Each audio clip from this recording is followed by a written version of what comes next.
Welcome back to the science class. Kahit hindi naman science yung pag-uusapan natin.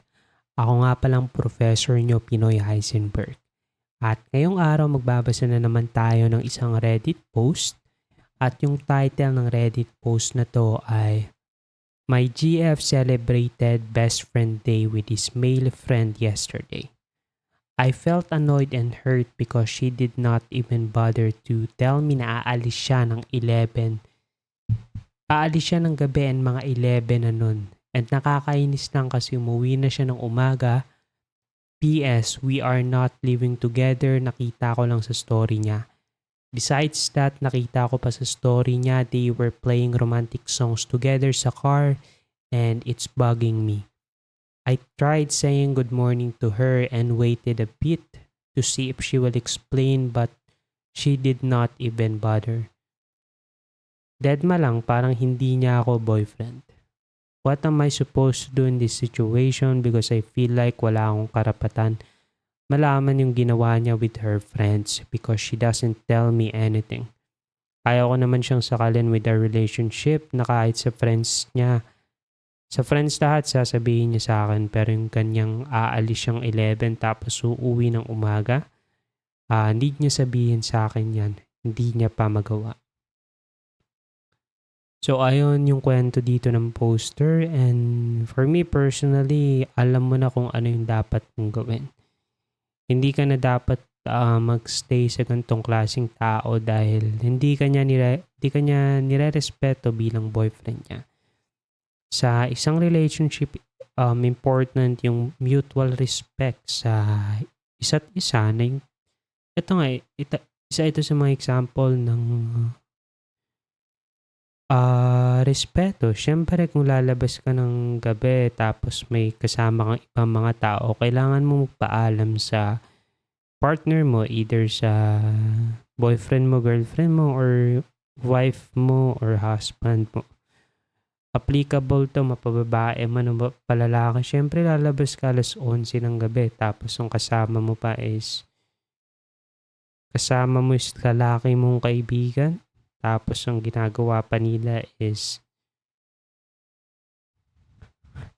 nagpe-play ng romantic songs together sa kotse. So, ayun pa lang pare, obvious na ayun nga parang binabastos ka na niya harap-harapan. Minayday niya pa yun, yung ginawa nila. So, ayun, kung ikaw siguro, kung ako siguro yung titingin sa mind niya tapos hindi ko kayo parehas kilala. Kung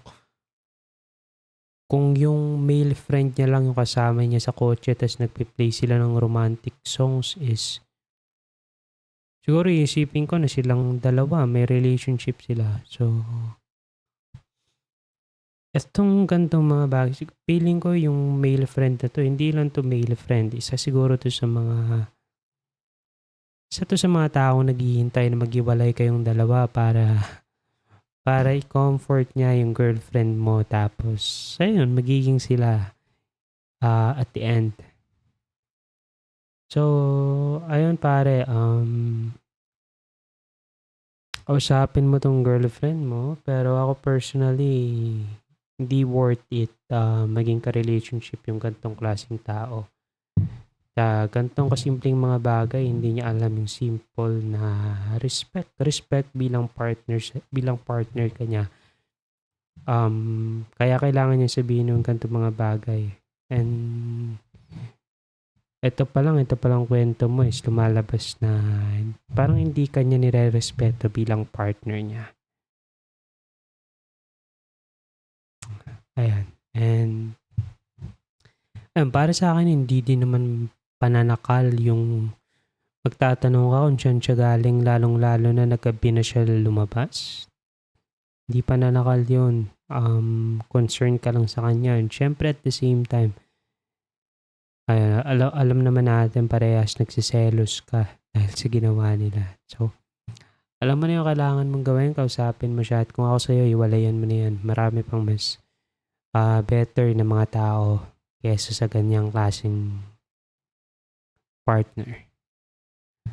At ayun lang para sa kwento na to. and maaga tayong matulog dahil maaga pa tayong gigising. Para sa sweldong kasya lang sa pangbuwanan nating gastusin. Ako nga pala ulit ang professor nyo, Pinoy Heisenberg.